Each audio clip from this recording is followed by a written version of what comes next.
Hello, school-based counselors, parents, teachers, and school psychologists like myself. My name is Susie, and today we're going to learn about how to play the Ocean of Emotion board game. Here's the game. I've laid it out for you just so you can see. It's a printable on Teachers Pay Teachers in my store, Counseling Fanny Pack of Fun. And it's a really fun way just to work on teaching students in elementary school, for the most part, about emotions and thinking about emotions, learning about the different types of emotions that people have and how to deal with maybe strong emotions. So let's go over how to play the game so that you can start having fun with your students right away. While I'm a school psychologist and I make it for counselors, I really think it's something that is very easy to play. And if you are a parent looking to work with your own child on learning about emotions, regulating their emotions, that's great because not all children have access to great counseling at their schools or any counseling at their schools sometimes. And sometimes us parents just have to take the wheel in our own hands and work with our children on learning about their feelings, emotions, and what to do when they have strong emotions. Controlling emotions is something that is very challenging for some people.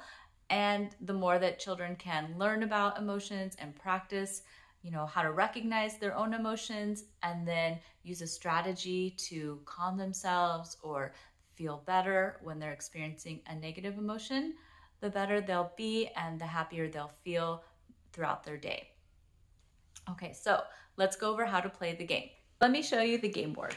So you start here, and then the child goes down, down, down, down, down, and then they actually just make a circle and go back up. There's no finish line, which does really help because sometimes students and children tend to fixate on that finish line. So this kind of takes away that issue. What they're going to do is they're going to land on an emotion. Let's pretend they land on starfish, which starfish is happy. So then you would read from one of the prompts. So it says, what food item makes you feel happiest? Okay, then the student answers the question. And every time they land on an emotion where you're going to read a prompt, you can give them a card, a little flag. And the game ends, I said when the students have all collected 5 flags. But if you have a 30-minute counseling session and they collected flags within the first 10 minutes, you can just keep going until the flags are out. There's like maybe 30 or 40 flags. So there's plenty for maybe up to 5 players at a time. Okay, and after I read a prompt, I might just put a little mark on it so that I know that I already read that one. And there's 8 per emotion. So there's 4 here and 4 here.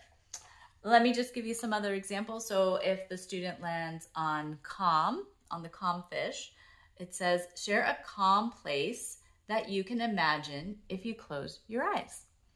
So then that student will share something and then they'll get a flag. An example for the sad fish is, who can you talk to if feeling sad at home? So then they can share, oh, I talked to my sister, I can talk to my mom. And sometimes kids don't know that they can talk to an adult. That's definitely an important skill that as a counselor we want to let them know if they're feeling a certain way, especially sad or lonely or stressed, that adults are there to help them. For silly, the first question is, when is it okay to be silly at school? Right? Because sometimes it's okay, but sometimes it's not. For the grumpy octopus guy, it says, what subject in school makes you feel grumpy? For the tired fish, right here, it says, do you feel more or less energy in the mornings? Okay, and this one says, is it okay to put your head down on your desk if feeling tired? And then one example for the worried guy. Let's see, this one's fun. It says, pat yourself on the back while saying, don't worry, be happy. And then this one says, who can help you if feeling worried? So some of them are like fun things to do, and then other prompts are questions to maybe facilitate discussion about feelings of worry or sadness, or just thinking about, you know, what could we do for feeling angry. And then, yes, the final guy is SpongeBob, and he is angry. And it says, what activity can you do when taking a calm break at school? Then another one for the angry one, just to give you one more sample, it says, is it okay to run out of the classroom when feeling angry?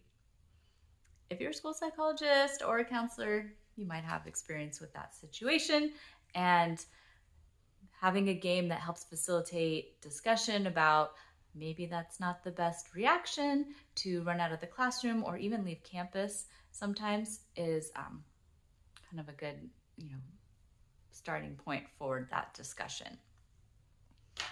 And if you have any questions, please leave them in the comment box. I will leave the link to this game down below in my store, Counseling Fanny Pack of Fun. It's also available in my book, Social Emotional Learning for the Classroom, Made Easy. If you're a teacher looking for a lot of activities and games and video links and circles, I would encourage you to buy it, because then you have everything in one. It's under $30, and it's, you know, lots of games just like this that you can play with your students during like small group rotations. And then there's also games that can be played whole class. So if you're working on that social emotional learning with your students, please check it out. Okay, and thanks for watching.